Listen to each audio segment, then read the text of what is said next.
So here, okay, cool. All right, so here at the Neighborhood Watch, shout out to Neighborhood Watch. We're really lucky. They make sure that like the mic's set up for us all the time. So this is a Sony C800. A lot of people have heard of it. It's a $10,000 mic. It's really, really nice.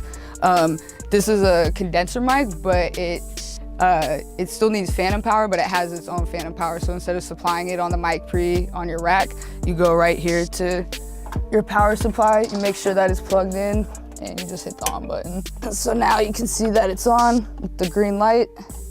And so now the mic is on, and yeah, it looks like it's pretty much set up. And I have no idea what height the rider that is coming in today is. So whenever she gets here, I'll adjust it for her. But for now, it's arbitrary. We got our headphones here too, so obviously the artist can hear themselves and hear the music. So let's go out here and check out our rack. So we have the Tube-Tech CL1B and our Neve 1073. And I guess it's actually, or it's a 1073 LB specifically. So I guess it's actually be coming into our pre first and then into our compressor. So I just want to turn it on. I like to do really light compression when it comes to vocals. You know, you don't want to slam it, especially when you're using outboard gear. It's destructive. How it comes in is how it's going to be. You can't fix that afterwards. So in my opinion, it's better to do a lot of little instances of things versus doing one thing that's slammed, you know, really, really hard. You might just compromise the integrity of the entire signal. So my basic settings for this are like a really low ratio, a little bit more than 2:1.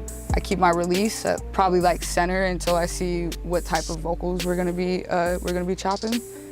And then same with the attack. And then I'll probably just leave my threshold at -10 for now. And then once the artist actually comes in, we'll start getting signal and I'll make some adjustments from there. And then the 1073, I haven't really had to mess with too much this week. It's usually, you know, left at a good level for, it's not peaking or not too quiet, but you want to make sure you're driving it really low and use the trim knob to kind of up your gain. And you also have a gain output knob on the compressor, but you don't want to like push either of them too much because then you're going to come into Pro Tools really hot. So signal flow is really important, gain staging is super important, and these tools really allow you to do that efficiently. Shan has the vocal sauce, I call it. I call it the Shan chain. The Shan chain, the Shan rough. The Shan fire vocal chain.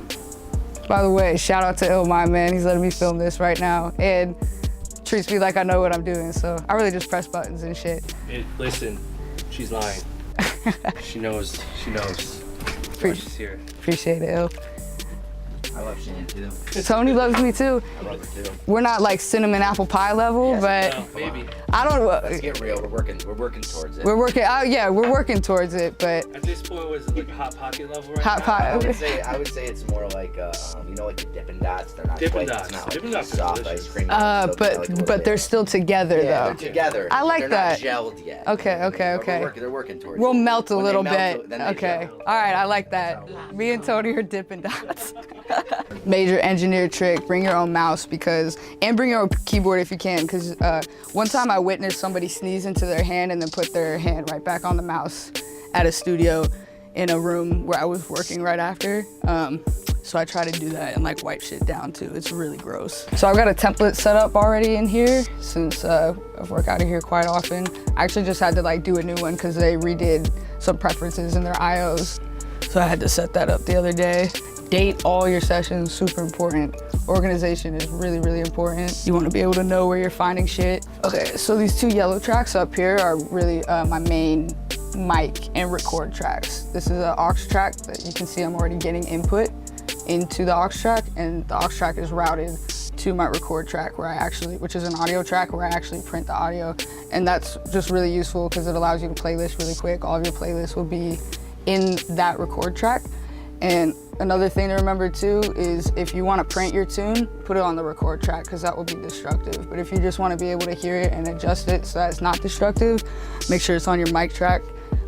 It doesn't get printed permanently that way and you can make adjustments. All these red tracks are just leads so that you can drag down what you record, listen to different takes, play it back, punch in, you know, etc.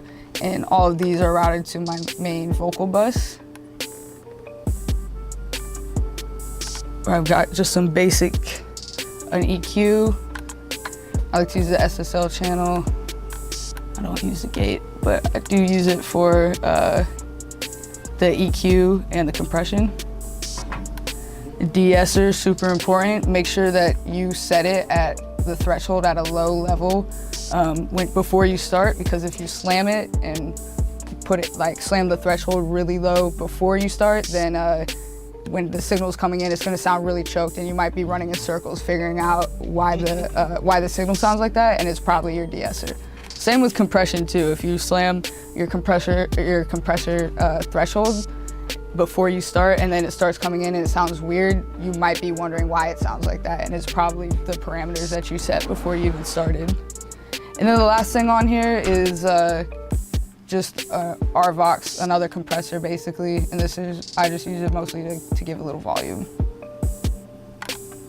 And then for the sends, we're just going to reverb, an 8th delay and a quarter note delay, just in case the artist really likes to hear themselves like wet or dry. Some people don't like any of that stuff. Some people like all of it. I really just ask them how they like to hear themselves in the headphones before they start. Some people have a really specific retune speed, and if they're one of those people, they'll tell you right away, like, put my retune speed at 6 and my humanizer at 84. They'll know right away. But other people are just like, whatever. I had a girl the other day, we had a writer named Bodhi come in, and she goes, make me sound like a goddess. So I try to do that. And then the last track I have here is just a master, for obvious reasons, just to monitor my output levels. And I also will throw a limiter on it when we do the bounces, just to give ill like a baby master and boost the volume that way for listening purposes. It's still at a good level even though it's not mastered yet. So that's really my basic template. And now we're just waiting for the writer to show up. And once she gets here, we'll probably spend a couple, an hour or two, like talking and stuff, and then writing. That's how it's been this whole week. We kind of come in and hang out, catch a vibe, and then will start playing beats, and then, she'll write to it, and depending on how fast she is and what her process is, we'll probably get a couple of them done. And then, yeah, that's it, I guess. All right, guys, thanks for watching. If you liked it, please follow, subscribe, follow me on Instagram and Twitter at Conductor Shan. It's at Conductor SIAN. And yeah, stay up for more content, and thanks for watching.